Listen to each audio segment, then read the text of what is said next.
ఆర్డీటీకి సంబంధించి ఎఫ్సీఆర్ఐని పునరుద్ధరించాలని ఆంక్షలు ఎత్తివేసి ఆర్డీటీని ఆదుకోవాలని మాజీ ఎంపీ తలారి రంగయ్య గారు చేపట్టిన పాదయాత్రకు సంఘీభావంగా ఈరోజు అనంతపురం నగరం నుంచి రజక కార్పొరేషన్ మాజీ చైర్మన్ రంగన్న గారు కావచ్చు, టీటీడీ బోర్డు మాజీ బోర్డు మెంబర్ అశ్వర్త నాయక్ గారు కావచ్చు, నాటక అకాడమీ మాజీ చైర్పర్సన్ చామలూరు రాజగోపాల్ గారు కావచ్చు, ఇక్కడే వక్ఫ్ బోర్డు మాజీ చైర్మన్ నదీం అహ్మద్ గారు కూడా ఇక్కడ ఉన్నారు. వీళ్ళందరినీ కూడా అడిగి అభిప్రాయాలు తెలుసుకున్నాం. నదీం గారు చెప్పండి, అసలు ఈరోజు రంగయ్య గారు ఈ పాదయాత్ర ఎందుకు చేపట్టారు, అసలు కారణం ఏంటి అసలు పూర్తిగా? ఇది గత 55 సంవత్సరాల నుంచి ఎప్పుడూ లేని విధంగా ఈసారి ఫారిన్ కాంట్రిబ్యూషన్ రెగ్యులేటరీ యాక్ట్ ఇది ఎఫ్సిఆర్ఏ అనేది తొలిసారిగా ఆపడం జరిగింది. ఈ ఆర్డిటి ఇక్కడ కళ్యాణదుర్గంలో ఇక్కడి నుంచే స్టార్ట్ అయింది. ఇక్కడ అత్యధిక బ్యాక్వర్డ్ అనంతపూర్ డిస్టిక్లోనే ఎక్కువ బ్యాక్వర్డ్ ప్లేస్ ఇది. ఇక్కడ ప్రతి ఒక్కటి కూడా ఈరోజు స్కూల్స్ కానీ హాస్పిటల్స్ కానీ ప్రతి ఒక్క ఈవెన్ ఈరోజు స్పోర్ట్స్ అకాడమీ వచ్చింది వెనకబడిన జిల్లాకి. నాడల్ లాంటి వాడు వచ్చాడంటే కూడా వీళ్ళే. ఈరోజు మాలాంటి వాళ్ళు కాదు, ఎస్సీ ఎస్టీ బీసీ మైనార్టీ కుల మతాలకు అతీతంగా ఎవరైతే అత్యధిక బీద వాళ్ళు ఉన్నారో వారి గుండెల్లో ఆర్డిటీ ఉంది. ఇది ఒక చారిత్రాత్మక తప్పిదం చేస్తూ ఉంది. స్టేట్ గవర్నమెంట్ అయినా కానీ సెంట్రల్ గవర్నమెంట్ అయినా కానీ ఏదైతే ఫారిన్ కాంట్రిబ్యూషన్ రెగ్యులేటరీ యాక్ట్ ఉందో ఇది తక్షణం ఇది ఎప్పుడు లేని విధంగా చేసినారు. ఈరోజు చూస్తున్నారు ఈ ఊర్లో ఎంత స్పందన ఉంది. ఈరోజు 11వ రోజు జరుగుతూ ఉంది. ఖచ్చితంగా ఇది ఒక చారిత్రాత్మక తప్పిదం చేస్తున్నారు. తొందరగా ఇది చేయాలని చెప్పి కోరుకుంటున్నాం. ఓకే, ఇక్కడే మన నాటక అకాడమీ మాజీ చైర్మన్ చామలూరు రాజగోపాల్ గారు. రాజగోపాల్ గారు చెప్పండి, మీరు ఆర్డిటి ఇక్కడికి వచ్చిన పేదల జీవితాల్లో వెలుగులు నింపింది, దాంతోపాటు ముఖ్యంగా దళితులను ఓన్ చేసుకుంది ఆర్డిటి అనేది. దళితుల యొక్క జీవన స్థితిని మార్చేసింది, వాళ్ళ గమనాన్ని మార్చేసింది ఆర్డిటి. మీరు ఒక దళిత నాయకుడు కూడా మీరు. మరి ఇప్పుడు పరిస్థితి చెప్పండి, ఆర్డిటికి ఎఫ్సిఆర్ఐకి బ్రేక్ పడడం వల్ల దళితులు కావచ్చు పేదలు కావచ్చు ఎలాంటి ఇబ్బందులు పడుతున్నారు? సార్ చాలా ఇబ్బందులు పడతారు దళితులు, ఎస్సీ ఎస్టీ బీసీ మైనార్టీలకి, అదేవిధంగా పేద రైతులకు, అంటే పేదలుగా ఉన్నటువంటి వారందరికీ కూడా దాదాపు 1,00,000కు పైగా గృహాలు నిర్మించింది. ఇది చాలా నాణ్యమైన గృహాలు నిర్మించింది ఆర్డిటి. అదే కాకుండా 3 హాస్పిటల్ నిర్మించింది జిల్లా వ్యాప్తంగా. ఆ హాస్పిటల్స్లో కూడా రోజుకు 1,800 పేషెంట్స్ని హాస్పిటల్ చూస్తుంది. గైనిక్లో మన జిల్లాలోనే పేరొందిన హాస్పిటల్స్ ఆర్డిటి హాస్పిటల్స్. అవే కాకుండా చెక్ డ్యాములు, ఒక్కొక్క చెక్ డ్యామ్ విలువ 10 లక్షల నుంచి 50 లక్షల వరకు కూడా చెక్ డ్యామ్స్ రైతులకు ఇచ్చింది. డ్రిప్ ఇరిగేషన్ ఇచ్చింది, బోర్లు వేయించింది, విత్తనాలు ఇచ్చింది. గంజి కేంద్రాలు మొట్టమొదటి అప్పుడు కరువు వచ్చినప్పుడు దేశంలో గంజి కేంద్రాలు ఏర్పాటు చేసింది ఆర్డిటి. ఎస్సీ ఎస్టీ పిల్లలకి ఇంజనీరింగ్ చదివించింది, డాక్టర్ని చదివించింది. వాళ్ళకి మెరుగైన చదువుల కోసం విజయవాడకు కూడా పంపించింది. విదేశాలకు కూడా దాదాపుగా 5 లక్షలు ఒక్కొక్క విద్యార్థికి సహాయం చేసింది ఆర్డిటి. ఈ ఆర్డిటి లేకపోతే మా దళితులు, ఎస్సీ ఎస్టీలు మా జీవితాన్ని ఊహించుకునే కూడా అసలు అంతుపట్టదు. అట్లాంటి జీవితాలను ఇచ్చింది ఆర్డిటి. ఈరోజు ఆర్డిటి 1969లో ఇక్కడ మొట్టమొదట ఈ జిల్లాకి వచ్చింది. ఆ రోజు నుంచి ఈ రోజు వరకు ఆర్డిటికి ఎలాంటి సమస్య రాలేదు. మరి ఈరోజే ఎఫ్సిఆర్ఏని ఎందుకు రద్దుపరిచినారు? ఈరోజు మీకు వచ్చిన నష్టం ఏంది? అసలు పేద ప్రజలు బాగుపడేదానికి మీకు ఇష్టం లేదా? ఈ కేంద్ర రాష్ట్ర ప్రభుత్వాలు ఈ పేద ప్రజలు బాగుపడుతుంటే మీకు ఇష్టం లేదా? కేంద్ర రాష్ట్ర ప్రభుత్వాలు కూడా పేదల కోసమే పనిచేస్తాయి కదా. మన పేదల కోసం పనిచేసినప్పుడు ఆర్డిటి కూడా పేదల కోసం పనిచేస్తుంది కదా. మీ దగ్గర నుంచి ఏం ఆశించదు కదా. విదేశాల నుంచి ఫండ్స్ తెచ్చి, విదేశాల నుంచి డబ్బులు తీసుకొచ్చి మన పేద ప్రజలకు వాళ్ళ జీవనాన్ని మెరుగుపరుస్తూ ఉంటే దాన్ని అడ్డుకునే ప్రయత్నం ఎందుకు చేస్తున్నారు అనేది ప్రజలందరూ కూడా ఆలోచన చేస్తారు. ప్రజలు విపరీతంగా మన తలారి రంగయ్య సారు 4వ తారీఖున మొదలుపెట్టండి ఈ పాదయాత్రకి అశేషంగా అసలు బ్రహ్మరథం పడుతూ పూలతో స్వాగతం పడుతుంది. ఎందుకంటే మా బ్రతుకులు మార్చిన ఆర్డిటి కోసం మీరు చేస్తున్న ఈ పాదయాత్రకు మేము వాళ్ళు బ్రహ్మరథం పడుతూ వాళ్ళు స్వాగతం పలుకుతూ తోరణాలు కట్టి ఇల్లు వాకిళ్ళు అలుక్కొని బ్రహ్మాండంగా వేల మంది సాగుతుబట్టి ర్యాలీ అవుతారంటే దట్ ఈజ్ ఆర్డిటి యొక్క గొప్పతనం, ఆర్డిటి చేసినటువంటి సేవలు అని చెప్పేసి సందర్భం తెలియజేసుకుంటున్నాం. ఓకే, ఇక్కడే టీటీడీ బోర్డు మాజీ మెంబర్ అశ్వర్త నాయక్ గారు ఆయన అడుగుదాం. చెప్పండి నాయక్ గారు, బడుగు బలహీన వర్గాల్లో వెలుగులు నింపుతుంది. అయితే అనంతపురం జిల్లాలోని గిరిజనులు మొత్తంగా చూస్తుంటే ఎస్టీలు కూడా, ట్రైబల్స్, లంబాడీలు కావచ్చు, వీళ్ళంతా కూడా వీళ్ళ జీవితాల్లో కూడా వెలుగులు నింపింది. ఒక ఆ సామాజిక వర్గానికి చెందిన నాయకుడిగా కావచ్చు, మీరేం చెప్పదలుచుకున్నారు దీని గురించి? సార్, ఈ ఆర్డిటి రూరల్ డెవలప్మెంట్ ట్రస్ట్ అనేది దాదాపు 5.5 శతాబ్దాలుగా మన అనంతపురం జిల్లాలో అడుగుపెట్టి ఇవాళ వరకు ఏ ప్రభుత్వం కూడా చేయని కార్యక్రమాలు మన ఆర్డిటి చేస్తూ ఉంది. ఇవాళ బడుగు బలహీన వర్గాలు కానీ, హరిజన గిరిజనులు కానీ, కుల మతాలకు అతీతంగా ఈ సమాజంలో పేదల్ని అభివృద్ధి పరచాలనే ఉద్దేశంతో అన్ని వర్గాలకు అన్ని అంశాల్లో కూడా మన ఆర్డిటి ముందుండి ఇవాళ విద్యారంగంలో కానీ, వైద్యంలో కానీ, ఇవాళ గృహ సముదాయంలో కానీ ఏ ప్రభుత్వం చేయలేని పని కూడా ఇవాళ ఆడిట్ చేసి ఇవాళ ప్రజల గుండెల్లో మన్నలు పొందుతుంది. అలాంటి ఆడిట్ సంస్థని నిస్వార్థంగా సేవ చేస్తున్న మన ఆడిట్ సంస్థని విదేశీ నిధులు రాకపోకుండా ఎఫ్సిఆర్ని నిలబెట్టడంలో ఆంతర్యముందో అర్థం కావట్లేదు. కానీ ఇది చాలా తప్పు. ఎందుకంటే ఒకవేళ ఎక్కడైనా ఏదైనా తప్పులు జరిగి ఉంటే వాటిని సరిదిద్ది మీరు ఈ విధంగా చేస్తున్నారని చెప్పేసి చెప్పాలా. కానీ ఎటువంటి ఏ తప్పులు లేకోకుండా ఈరోజు ఈ ఆడిట్ సంస్థ ఈ అనంతపురం జిల్లాలోనే కాదు, ఈవెన్ నైబరింగ్ డిస్ట్రిక్ట్లో కూడా అడుగుపెట్టి ఈ బడుగు బలహీన వర్గాల ఆశాజ్యోతిగా వెలుగొందుతోంది. కాబట్టి ఈ ఎఫ్సిఆర్ఏని తక్షణమే రివైవ్ చేసి మరి ఈ సంస్థని ఇంకా ముందుకు తీసిపోయి ఈ బడుగు బలహీన వర్గాలు అంటే ఇవాళతో కాలే 5.5 శతాబ్దాల నుంచి చేస్తున్నా కూడా ఇంకా ఈ సమాజంలో చాలామంది పేదలు ఉన్నారు, బడుగు బలహీన వర్గాలు ఉన్నారు. వాళ్ళందరినీ ఇంకా పైకి తీసుకురావాలంటే ఈ ఆర్డిటి సంస్థకి మన ప్రోత్సాహం ఇవ్వాలా. కాబట్టి ప్రభుత్వాలు పునరాలోచించి ఇవాళ ఎఫ్సిఆర్ఏని పునరుద్ధరించి ఈ ఆర్డిటి సంస్థని ముందుకు నడిపించాలని చెప్పేసి ముఖ్యంగా విజ్ఞప్తి చేస్తున్నాం. ముఖ్యంగా తండాలలో ఎక్కువ ఉన్న తండాలలో వెలుగులు నింపింది ఆర్టీడీ.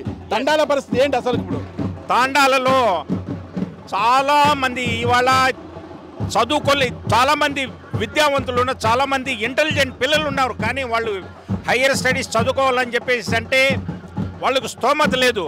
అలాంటి వాళ్ళని కూడా ఈ ఆడిట్ వెతికి హయ్యర్ స్టడీస్లో ఏ ఒక్క పైసా ఖర్చు లేకోకుండా ఎంతటి బీదవాళ్ళైనా కూడా ఈ విద్యారంగంలో వాళ్ళందరినీ తీసుకొని పోయి ఇవాళ చాలా పెద్ద పెద్ద చదువులు చదివి ఇవాళ సమాజంలో బతుకుతున్నారు మా గిరిజనులు. అలాగే నాటక రంగాల్లో, ఎందుకంటే ఇవాళ మనం మంగ్లీని చూసాం, మన సెలబ్రిటీ మంగ్లీ ఇవాళ మన ఆడిట్ ప్రోత్సాహంతోనే ఇవాళ ఆమె పెద్ద సెలబ్రిటీ అయింది.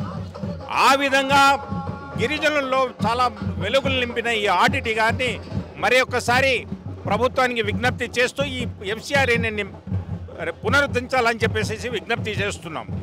రజక కార్పొరేషన్ మాజీ చైర్మన్ రంగన్న గారు ఉన్నారు. రంగన్న గారు చెప్పండి, ఎఫ్సిఆర్ఐని పునరుద్ధరించాలని ఎంపీ గారు పాదయాత్ర చేపట్టారు, సంఘీభావం వచ్చారు. అయితే అనంతపురం జిల్లాలో ఆర్టీడీ ద్వారా లబ్ధి పొందిన లక్షలాది మంది ఉన్నారు. ఎక్కడా కూడా ప్రజా ఉద్యమాలు జరగడం లేదు. మీరు మాత్రమే అంటే మీ పార్టీ ఉనికి కోసం చేస్తున్నట్టు అనుకోవచ్చు. చాలా తప్పు ఆ మాట.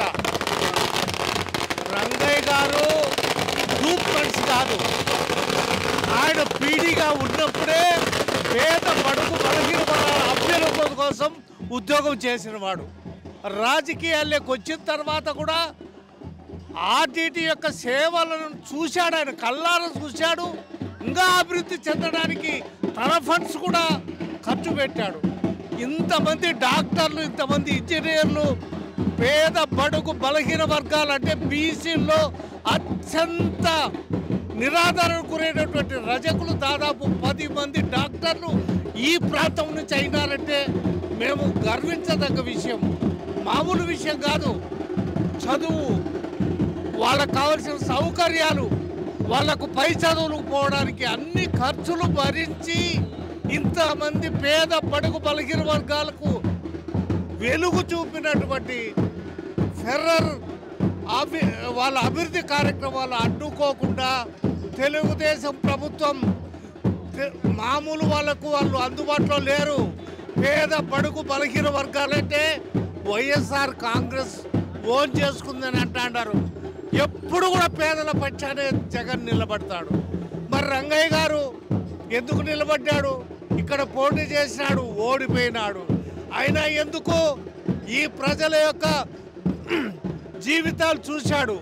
ఆ వెలుగు వచ్చేటువంటి ఫండ్స్ లేకుండా చేస్తున్నారు కాబట్టి ఆయన ముందు నిలబడి ఈ కార్యక్రమం చేస్తూ ఉంటే కమ్మలని అనకూడదు, కులం పేరుతో చెప్పకూడదు.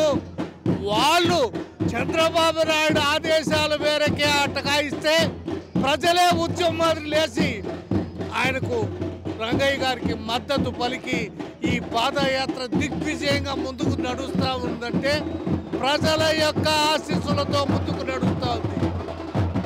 ఇది ఏమైనా జరిగితే విప్లవం వస్తుందని కూడా మీకు సెలవిస్తున్నా. తప్పకుండా సక్సెస్ చేయాలా. సక్సెస్ కాకపోతే మాత్రం చాలా నష్టపోతామని కూడా ఈ సందర్భం గుర్తు చేస్తున్నాం. కాపాడుకుందాం కాపాడుకుందాం ఆర్టీటీని కాపాడుకుందాం కాపాడుకుందాం కాపాడుకుందాం ఆర్టీటీని కాపాడుకుందాం. Save RTT save RTT save RTT save RTT. మీరు పాదయాత్ర చేస్తున్నారంటే పేదల పక్షాన నిలబడి పేదల జీవితాలు అలుముకుంటున్న చీకటిని పారద్రోలాలి, వెలుగులే నింపాలని చేస్తున్న మంచి విషయమే, అది కాదనేది. కానీ ఎఫ్సీఆర్ఐని ఎందుకు రద్దు చేశారంటే ఎవరి దగ్గర కూడా సరైన సమాధానం లేదు. ఒకటి వినిపిస్తుంది బయట, బీజేపీ అంటే ఒక మతతత్వ పార్టీ అంటే ఆర్డీటీ సేవలు చేస్తూనే కొంతమందిని అంటే క్రిస్టియానిటీని పెంపొందిస్తోంది, చాలామంది దళితుల్ని ఆ మాటున క్రిస్టియానిటీలోకి మార్పు చేస్తున్నారు, ఇది భావించే కేంద్రము ఇలాంటి నిర్ణయం తీసుకుందని అంటున్నారు. దానికి మీరేమంటారు? యాక్చువల్గా అయితే సరే, ప్రశ్న అయితే చాలా రెలవెంట్. ఎందుకంటే ఈ ప్రాంతం కాకుండా మిగతా ప్రాంతాల వాళ్ళకి అదే తెలుస్తుండొచ్చు కూడా, కానీ అది అబద్ధం. విషయం ఏమిటంటే అది పార్టీ రాజకీయాలకు సంబంధం ఉండదు, దానికి మతానికి కూడా సంబంధం ఉండదు. ఈ రోజే కాదు, కావాలంటే ఎక్స్పెక్టింగ్ మిరాకిల్ అని ఒక బుక్ రాసి ఉన్నారు అన్నే ఫెరర్ గారు. ఆ టైంలో 1963 అంటే బహుశా నువ్వు నేను ఇద్దరం పుట్టి ఉండం. ఆ టైంలో కూడా ఇలాంటి ఇష్యూనే వచ్చి ఆయన మహారాష్ట్రలో మన్మడ్ అనే ప్లేస్ మహారాష్ట్రలో, అక్కడ నుంచి ఆయన దేశం వదిలిపెట్టిపోవాలని పెద్ద ఉద్యమాలు చేశారు. గవర్నమెంట్ ఇవ్వడంతో ప్రజలు ఆయన దేశం వదిలిపెట్టిపోకూడదని చేశారు. చేస్తే ఆ టైంలో ఒక ఆయన మెహతా, మదన్ మెహతా అనుకుంటా, మధు మెహతా అనే టైం చెప్పాడు. ఆయన పక్కా ఆర్ఎస్ఎస్ క్యాండిడేట్. ఆయన ఏమన్నా అంటే నీకంటే నాకంటే కూడా గొప్ప హిందువు ఫెరర్ గారు, ఆయనకి మతం లేదు, మానవత్వం మాత్రమే ఉంది ఆయనకి, నేను దగ్గర ఉండి చూసి చెప్తున్నాను, అందువల్ల ఆయన ఈ దేశం నుంచి వదిలిపెట్టుకోకూడదని ఆయన కూడా ఉద్యమం చేశాడు. ఇది ఆర్డీటీ సంస్థ ఎన్నో ఒడిదుడుకులు వేసుకొని వచ్చింది. మన జిల్లాలో కూడా 1973-74 సంవత్సరంలో ఒక ఫైనాన్షియల్ ఇయర్లో 21 సార్లు వాళ్ళు హైకోర్టుకు పోవాల్సి వచ్చింది ఈ జిల్లా యంత్రాంగం పెట్టిన ఇబ్బందులకి. ఎక్కడ కూడా కన్వర్ట్ చేసినారని కానీ, మీకు ఇస్తున్నాం కాబట్టి మీరు మతం మార్చుకోండి అని కానీ చెప్పిన దాఖలాలు ఎక్కడ ఎవరు ఎప్పుడు చెప్పలేదు. అందువల్ల వాళ్ళు వేరు సంస్థలకి ఆ కారణం వల్ల బీజేపీ ఆపి ఉండొచ్చాం, కానీ ఇది కారణం కాదు. ఈ విషయాన్ని మీరు చెప్పమని నేను తెలుగుదేశం పార్టీని, జనసేనని అడుగుతున్నా. మీరేమో సీట్లు పంచుకునేటప్పుడేమో టికెట్లు పంచుకునేటప్పుడు అన్ని గంటలు రోజు తరబడి చేస్తారు, మంత్రి పదవులు తీసుకునేటప్పుడు కూడా వారాల తరబడి చర్చలు జరుపుతారు. ఒక పేదలకు సంబంధించింది, ఆర్డీటీకి సంబంధించిన దాని మీద మీరు ఎందుకు నిజాల చెప్పి వాళ్ళకి ఎందుకు మార్చలేకపోతున్నారన్నదే నా ప్రశ్న.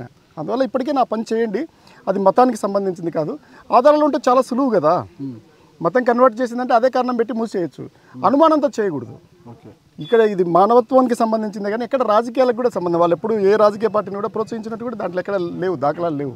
పేద ప్రజల కంచాల్లో మెతుకై ఉన్న ఈ ఆర్డీటీ సంస్థను అక్కడికి ఆగిపోనివ్వము, అవసరమైతే భిక్షాటన చేసైనా మేము నిధులు సమీకరిస్తాం చాలా మంది అంటున్నారనమాట. అదే అలాంటి పరిస్థితి వస్తే మీరు సహకరిస్తారా పూర్తి స్థాయిలో? విషయం ఏంటంటే మనం బాగా అర్థం చేసుకోవాల్సింది, పవర్ ఆఫ్ యాక్షన్ అనే బుక్లో 2 బుక్లే లేవాలి, ఉన్నాయి ఎక్కువ కోట్ కూడా చేయను, అది ఏం వరి కావద్దు. 153వ పేజీ దాంట్లో ఆయన చెప్పి ఉన్నాడు. ఎందుకంటే జీవితాంతము భారతదేశము ఒక వేరే వాళ్ళ మీద ఆధారపడి బతకాలని ఆయన కోరుకోలేదు. 100 సంవత్సరాల్లో వేరే దేశానికి కూడా వీళ్ళు ఫండ్స్ ఇచ్చే పరిస్థితిలో దేశం ఉండాలని చెప్తున్నారు. కానీ ఇప్పుడున్న పరిస్థితి ఏంటంటే దేశంలో ఒక్కడే ఒక 7-8-10 రాష్ట్రాలకు సరిపడే సంపాదించుకుంటున్నాడు. ఈ ప్రభుత్వాలు సహకరిస్తున్నాయి వాడికి, పేదవాడికి లేదు. పేదవాడి పరిస్థితి ఏంటంటే 2 లక్షలు కూడా ధైర్యంగా బ్యాంకు నుంచి తెచ్చుకునే పరిస్థితి లేదు. ఈ జిల్లాలో 2000 కోట్లు ఓడి తీసుకునే వాళ్ళు ఉన్నారు, ఓవర్ డ్రాఫ్ట్ ఈ జిల్లాలోనే, ఇంత పేద జిల్లాలో. అందువల్ల ఏం చెప్తానంటే నేను, మీరు భిక్షాటన చేసినా ఎవరు ఇస్తారు?